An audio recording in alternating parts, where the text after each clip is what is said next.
Bienvenue sur cette vidéo éducation, formation, coaching, educ.ch autour de l'ouvrage de Ohar 365. Cet ouvrage est un ouvrage clé dans le domaine du coaching et de la formation parce qu'il permet un abord rapide et clair de la cohérence cardiaque. Dans cette vidéo, nous allons vous présenter brièvement l'apport de cet ouvrage et plus spécifiquement en quoi il est intéressant d'en prendre connaissance dans une pratique de coach, de formateur ou d'éducateur. David Ohar est un auteur que je connais depuis de nombreuses années, qui a mis en place un certain nombre de formations, qui a mis en place un certain nombre de vidéos en ligne sur la cohérence cardiaque. Il a toujours su présenter la question de la cohérence cardiaque de manière simple, claire, et dans cet ouvrage, il a, on peut dire d'une certaine manière, atteint le sommet de la simplicité. 365.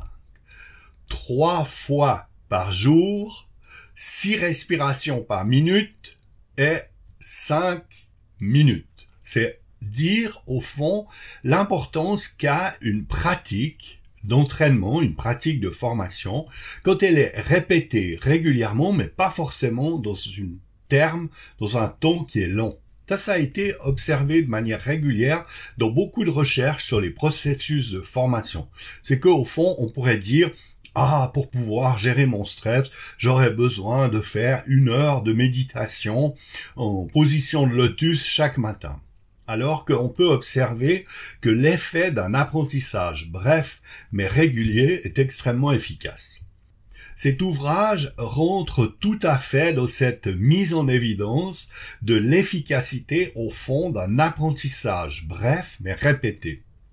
C'est important de le dire parce que dans la question de l'apprentissage, que ce soit en cohérence cardiaque, comme ici dans l'ouvrage de Ohar, que ce soit dans les processus de réadaptation suite à un AVC ou les processus de travail sur la mémoire, eh bien, ce qu'on peut retirer qui est important, c'est de dire au fond, l'utilité n'est pas à des temps longs, à des temps de fatigue. La mobilisation et la motivation sont souvent plus efficaces sur des temps brefs et l'effet de l'entraînement sur un temps bref, mais répété, est plus efficace. On le voit aussi d'ailleurs dans un certain nombre d'activités sportives.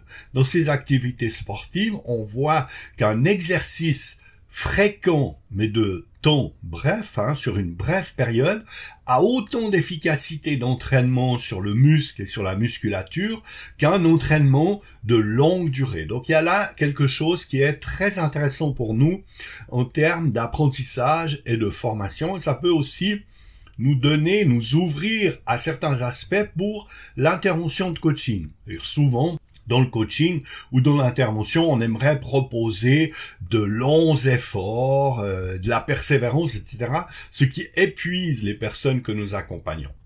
Là, dans le domaine spécifique de la cohérence cardiaque, que présente Ohar dans son ouvrage de manière assez brève, mais je vous ai fait référence aussi à ces vidéos, vous allez découvrir au fond que cette technique peut être apprise de manière assez simple, assez facile, et surtout peut être intégrée progressivement par la répétition. On a aussi d'autres auteurs, comme Kanji ou d'autres, qui ont abordé cette technique en lien avec la thérapie cognitivo-comportementale en disant, mais au fond, quand on met en place ces pratiques, il n'est pas obligatoire d'avoir une pratique sur des longues périodes. De brèves périodes bien mises en place sont tout aussi efficaces.